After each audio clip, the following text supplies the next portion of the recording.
स्वागत है। जैसे कि आप लोगों को पता है कि लगभग 6 महीने से ऊपर हो चुके हैं किसान आंदोलन को चलते हुए, और आज हम इसी बीच आप पहुँचे हैं टिकरी बॉर्डर पर, जो कि यहाँ पर लगभग 6 महीने से ऊपर से जो हमारे किसान भाई हैं, जो अन्नदाता हिंदुस्तान के, जो सड़कों पर बैठे हुए हैं, जिनकी सरकार तक शायद अभी तक आवाज़ तो पहुँची लेकिन जूं नहीं रेंग रही है। तो उसके लिए आज हम आए हैं सीधा टिकरी बॉर्डर पे, जो किसान एकता मंच के जो हैं अध्यक्ष, उनसे मिलने के लिए। जी बताएं, आप अपना नाम बताएं। मेरा नाम है संपूर्ण सिंह, किसान यूनियन कादियाँ। तो अब तक जो यहाँ पे जो समस्याएं को लेकर आप यहाँ पर किसान आंदोलन पे बैठे हैं, तो अब तक कुछ सरकार द्वारा कुछ किया गया आप लोगों के हक में, या अभी तक कोई ऐसी आशा दिखाई नहीं दे रही है? नहीं, गल ये भी नहीं भी आशा नहीं है। जो असी आत्मविश्वास के साथ बैठे हैं उसका बहुत प्राप्तियाँ की हैं और हो रही हैं। इतों तक भी सानू पूर्ण विश्वास है असीं इतों जित के जावांगे। आशा वाली गल तो होंदी है भी जे कल नूं ये कुछ हो गया असीं मुड़ जाएंगे। असीं लंबे समय वास्ते लंबा संघर्ष लड़ रहे हैं। प्राप्तियां भी बहुत है, सरकार झुकी भी हैगी है और मन्नूगी। इस तरह की कोई गल नहीं भी साडा जिहड़ा अंदोलन है वो कल्ला पंजाब दा नहीं, हरियाणा, यूपी, राजस्थान, इत्थों तक किरती मुलाजम किसान साडा किसी जात धर्म का अंदोलन नहीं है, जन जन का अंदोलन है। सानू पूरी हिमायत है। इत्थों तक भी जितना मीडिया इत्थों का पब्लिक सेक्टर है और इत्थों की जो आवाम है वो हमारे साथ है। इसलिए हम इत्थे बैठे हैं। 7 महीने हो गए और पूर्ण विश्वास के साथ बैठे हैं और पूर्ण साड़ी हिमायत है। कल्ले भारती दी नहीं, पूरा विश्व इस हिमायत है। उस तो बाद जिहड़ी साडी सप्लाई है, सानू प्रेम मिल रहा है। चाहे सर्दी सी उदों भी कोई किसी का मनोबल डिग्या नहीं। अज गर्मी है, अज भी कोई सानू तकलीफ नहीं। हाँ, ऐसी गल नहीं है, सरकार झुकी भी हैगी है, थोड़ा अरिया रवैया है, वो मनेगी और अवाछे काले कानून कैंसिल करेगी। इसलिए पूर्ण विश्वास है और पूर्ण विश्वास के सामने इत्थे बैठे हैं। इसलिए जितनी देर पब्लिक और परमात्मा, सब तो बड़ी गल जो सच्चा मीडिया साढ़े साथ है, सानू किसी चीज़ की कोई शंका नहीं है। कई सानू कोई इस तरह की गल है। अज भी असीं जिते हुए हैं और जित के ही जावांगे, सानू पूर्ण विश्वास है। संपूर्ण जी, जैसे इस किसान आंदोलन के अब तक अंदर बहुत सी शहादतें भी हुई हैं और कहीं ना कहीं कई तरीके से इस आंदोलन को रूपरेखा बदलने की भी सरकार द्वारा कोशिश की गई और बदनाम करने की भी अलग अलग तरीके से बहुत कोशिश की गई। इस बारे में क्या कहना है? जिस तरह साढ़े 500 तो ज़्यादा किसान शहीद हो गए, जिहदे महिला भी हैं, बच्चे भी है, और सब तो बड़ी इस परमात्मा की असी मेहर समझते हैं। वो परम परमात्मा अल्लाह ताला वाहिगुरू राम, जो भी ताकत है, बाबा नानक है, वो मेहर भरे हत्थ है। सरकार ने वो हत्थ कंडा जिहड़ा नहीं वरत्या। पहले अतवादी कहा, फिर पंजाब हरियाणे नूं पाणियां दे झंगड़े ते लाया, फिर अंदोलन जीवी कहा, फिर इन्होंने तरह तरह के हत्थ कंडे। इत्थों तक भी जिहड़ा हुण अग्नि वाली गल हुई, एक नौजवान ने आत्म हत्या की है, उसनूं भी साडे किसान अंदोलन ते मढ़न की कोशिश करी है। कुछ ऐसे भी अंसर होंदे जिहड़े इस चीज़ तो चिढ़दे आ जां इसका फायदा उठाउंदे आ। कुछ व्यापारी लोग होंदे आ, उन्हां नूं आवाम नाल कोई प्रेम नहीं हुंदा, उन्हां दी हैंकड़बाजी। इस वास्ते साडे ते कोई भी इल्जाम लाउण, असीं अमन शांति भाईचारे दे नाल इत्थे बैठे हैं। साडी जात धर्म की लड़ाई नहीं है, साडी आवाम वास्ते है, पब्लिक वास्ते है। साडा देश है ये, इसनूं असीं बचाउणा है। चाहे वो बार्डर है, चाहे असीं दिल्ली दीयां सड़कां ते बैठे हैं। साडी जो नीति है और साडी जो किरत ते बिरत है, अमन शांति दी है, भाईचारा कायम करना है। जो बुराई करेगा उसका बुरा हाल होएगा, जो सच नाल खड़ेगा उसकी हमेशा जित होएगी। साडा इतिहास पहला भी दसदा है, चाहे वो रामचंद्र सी, चाहे कृष्ण जी सी, चाहे पांडव सी, चाहे बाबा नानक सी। जो सच दुनिया वास्ते लड़दा उसकी जित होंदी है। जो बुराई हमेशा हरी है। दिल्ली 18 बारी हरी है तो जनता हमेशा जित होगी। सुरेंद्र जी, जब से किसान आंदोलन चला तब से आप यहाँ पर मौजूद हैं। यहाँ पे शहादतें भी हुई, तो कोई ऐसा कुछ बताइए जो आपके करीबी की शहादत हुई हो, ऐसा कुछ जो आपके जहन में हो। पहले तो धन्यवाद NEC न्यूज़ के साथ हमारा, जो इतनी गर्मी में हमारे इस अंदोलन का हाल चाल पूछने आए हैं। सो अगे तुसी जेड़ा सवाल किया भी तुम्हारे कोई नज़दीकी का, जिस अंदोलन में जो साथी इधर आके शहीद हुए वो सारे हमारे हैं, हमारे सभी नज़दीकी है। उनकी शहादत रंग लेके आएगी।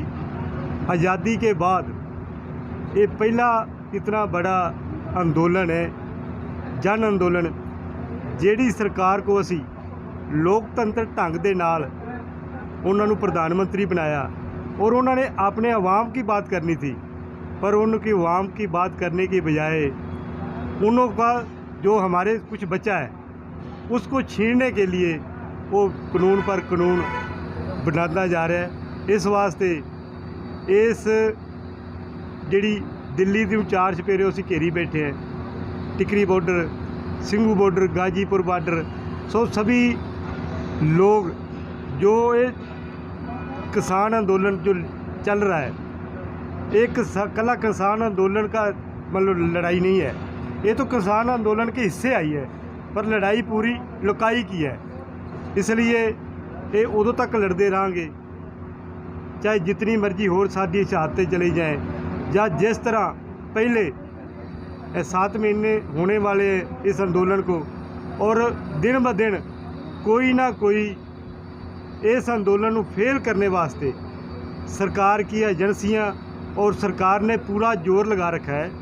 कुछ पिछले दिनी घरोगी मसले के कारण मुकेश नाग का आदमी है, उसने अपने आप पेट्रोल पंप से पेट्रोल लेकर आपने पिंडे पर जला के आत्महत्या कर ली, और हमारे किसानों ने तो उसको बचाया है, उस पर मिट्टी डाली, जैसे भी ये मुढ़ली सहूलत थी उसको दी, और उसकी क्योंकि ज़्यादा जल चुका था उसकी मृत्यु होगी, पर उसका जड़ा खमियाजा या उसका जो मतलब सरकार का रोल था, जो पहली नीयत थी उसकी, वो हमारे किसानों पर थोप कर, और हमारे 2 किसान उन्हों पर 302 का मुकदमा दर्ज करके उसमें हिरासत में डाल दिया। सो ये सरासर ये सरकार की एक बखलाई हुई है, उसको डर है और पूरी डरी हुई है ਜਦੋਂ ਦੇ ਅਸੀਂ ਇੱਥੇ ਬੈਠੇ हैं। जी बराड़ साहब नमस्कार। मैं काका सिंह बराड़, भारतीय किसान यूनियन लखोवाल, ਜ਼ਿਲ੍ਹਾ ਫਰੀਦਕੋਟ। ਅਸੀਂ ਵੈਸੇ ਤਾਂ ਬਾਈ ਹੋਰਾਂ ਨੇ ਸਾਰਿਆਂ ਨੇ ਬੇਨਤੀ 3 ਕਾਲੇ ਕਾਨੂੰਨਾਂ ਤੇ ਹੁੰਦੀ ਹੈ, ਪਰ 2 ਮਹੀਨੇ ਸਾਡਾ ਅੰਦੋਲਨ ਹੈ ਜਿਹੜਾ ਪਹਿਲਾਂ ਪੰਜਾਬ 'ਚ ਚੱਲਿਆ, 7 ਮਹੀਨੇ ਹੋ ਗਏ ਸਾਨੂੰ ਦਿੱਲੀ में ਬਾਰਡਰ में बैठे मूँ, ਤਾਂ 9 ਮਹੀਨੇ ਹੋ ਗਏ लगभग ਸਾਡੇ ਅੰਦੋਲਨ चलते को। जो चाचा जीत सिंह सी, जो भगत सिंह का चाचा सी, उसको 9 महीने अंदोलन चलाया सीगा, अंदोलन जीत के गए सी वो। असी उसके वारिस हैं। जो चाचा जीत सिंह सी, जो साडे गुरु पीर सीगे, जो बंदा सिंह बहादुर जिन्हां ने सानू साडे कोल जमीनां लाटकीਆਂ, असी उन्हां दे वारिस हैं।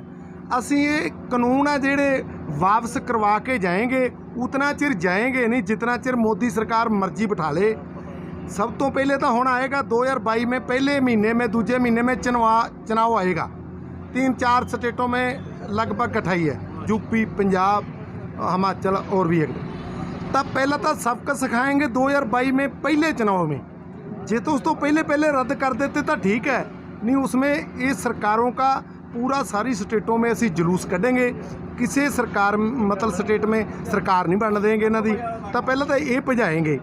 उस तो बाद नहीं मनते फिर जो असी साडियां पहला संयुक्त मोर्चे कमेटियां जो सारी साडी एक ही कमेटी है, वो जो फैसला करेगी उसमें अमल करेंगे। उस तो बाद ये अगे भी सानू अंदोलन करना पड़ेगा 2024 तक, तो असी 2024 तक भी अंदोलन करेंगे। उतना चिर जाएंगे नहीं जितना चिर 3 काले कानून रद्द नहीं करते। जो बिजली बिल 2020 लगाया वो लागू करने लिए वो रद्द नहीं करते। 1 करोड़ जुर्माना पराली का मुद्दा किसानों के लगाया वो रद्द नहीं करते। जितना चिर सारे मुद्दे ख़त्म नहीं करते उतना चिर अंदोलन जारी रहेगा, दिनों दिन बढ़ता रहेगा। थोड़ा बहुता फ़र्क पड़ता है जो काम की रोत आती है, तब थोड़ा बहुता ऊपर नीचे होता है, पर हुण नीचे नहीं होएगा, ऊपर ही ऊपर जाएगा। तो किसान बहुत बढ़ चढ़ के आएगा। तो इनकलाब जिंदाबाद। जी जसकरण जी, पहले तो सबसे पहले आपके चैनल का हम धन्यवाद करते हैं कि आप आए और हमारी बात सुनी। सबसे बड़ी बात यहाँ है, ये जो आंदोलन है, जन आंदोलन है, ये अकेला किसानों का नहीं है, पूरे देश का है। देश पे जो भी आदमी रोटी खाता है उसका ये आंदोलन है। जन आंदोलन होने के बावजूद ये समाज पे, जो समाज में बुराई आ गई थी, समाज में हर जगह पर समाज में गिरावट आ गई थी, उसको सुधारने के लिए ये आंदोलन एक काम करेगा। देश में बदलाव आएगा। इस आंदोलन के बाद देश में आपको देखा जाए, आपको मालूम होगा, आप महसूस करेंगे कि देश में बदलाव आ रहा है। हर इंसान है देश का, जो देश को प्यार करता है, वो सोचने के लिए मजबूर हो गया है इस आंदोलन के जरिए। तो जो सरकार हैं, ये सरकारें जो लोग चुनते हैं तो उनके लिए काम नहीं कर रही, ये काम कर रही हैं कॉर्पोरेट घरानों के लिए, जो अडानी अंबानी के लिए। जो 8-10 ऐसे घराने हैं देश के, उनके आगे ये सारा देश बेच रही है। 135-40 करोड़ लोगों को सिर्फ 8-10 घरों के आगे ये नीचा दिखाना चाहती है, उनका गुलाम बनाना चाहती है। लेकिन ये देश जाग चुका है। अब इस आंदोलन के जरिए देश के कोने कोने में ये बात जाएगी और एक दिन ऐसा आएगा, ये सरकार घुटने टेकेगी और ये कानून रद्द करने पड़ेंगे इनको। और जो ये किसान मोर्चा अपनी मांगे और भी जो साथ में जुड़ा, वो भी इनको माननी पड़ेगी। इतना ही कहता हुआ मैं अपनी बात को विराम देता हूँ। वाहिगुरू जी का खालसा, वाहिगुरू जी की फतेह। आज टिकरी बॉर्डर पर हम लोग मौजूद हैं और इसी बीच जो हमारे किसान भाई, हमारे अन्नदाता जो 6 महीने से ऊपर हो गए लगभग रोड पर बैठे हैं, तो उनके बीच थोड़ा सा उनका दुख दर्द बांटने के लिए, या कह लीजिए उनके बीच थोड़ी सी अगर हमारे ज़रिए अगर कुछ मदद हो जाए या हम कुछ कर सकें, तो उसके ज़रिए हम इनके बीच में मौजूद हैं आज। आइए आज बात करते हैं ऐसे ही एक शख्स की जो जब से किसान आंदोलन की शुरुआत हुई तब से यहाँ पर बैठे हैं, दर्शन सिंह जी। दर्शन जी नमस्कार जी, बताएं क्या क्या समस्याएं हुई हैं यहाँ पर, या कोई समस्या जो यहाँ पे आप आंदोलन पे बैठे हैं इसको लेकर, या आपकी क्या क्या मांगे हैं जो सरकार मान रही है, जो नहीं मान रही है।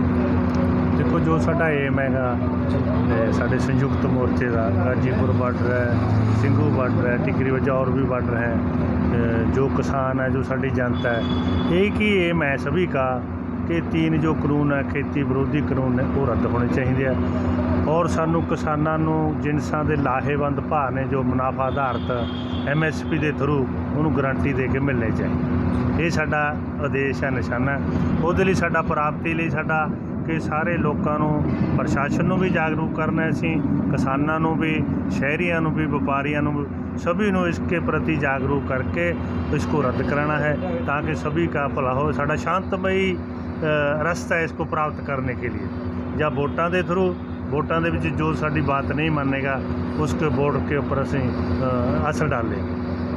और वो तो जी देखने को मिला था ही, पंजाब के अंदर जो निकाय चुनाव हुए थे उसके अंदर बीजेपी का जिस तरीके से सुपड़ा ही साफ हो गया लगभग, जो उन्होंने आप लोगों की बातें ना मानी और किसान आंदोलन के दरकिरार करके और चुनाव लड़ने गए थे, और उसके बाद उन लोगों का पंजाब के अंदर लगभग सुपड़ा ही साफ हो गया। तो इस तरह आपकी आगे की भी कोई रणनीति है?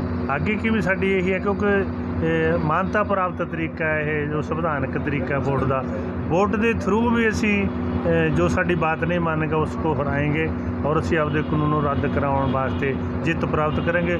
जो साडा संघर्ष है जागरूक करने वास्ते, ऑर्गेनाइज करने वास्ते, ये लगातार 22 तक भी चल सकता है, 24 तक भी चल सकता है। उदों तक असी लड़ाई आपदी जारी रखांगे। छोटिया मोटिया देखो साडे आम लोग ने ये सारे संगठन नहीं है, सो कमियां पेशियां भी आ रही हैं, उन्होंने असी आपदे सियाण तरीके नाल प्रशासन नाल मिल के ठीक कर रहे हैं। मतलब कुल मिला के कि आप लोग एक लंबे संघर्ष के लिए बिल्कुल तैयार हैं? मानसिक तौर पर असी तैयार हाँ। असी 24 तक 22 तक आगे भी अगर लड़ना पिया तो ये साडा हैडकुआटर बन गया, एक साडी राजधानी बन गई किसानां दी। इत्थों असी सारे देश नूं गाइड लैना इत्थों देवांगे, इत्थों बह के चलांगे। ठीक है जी, धन्यवाद जी।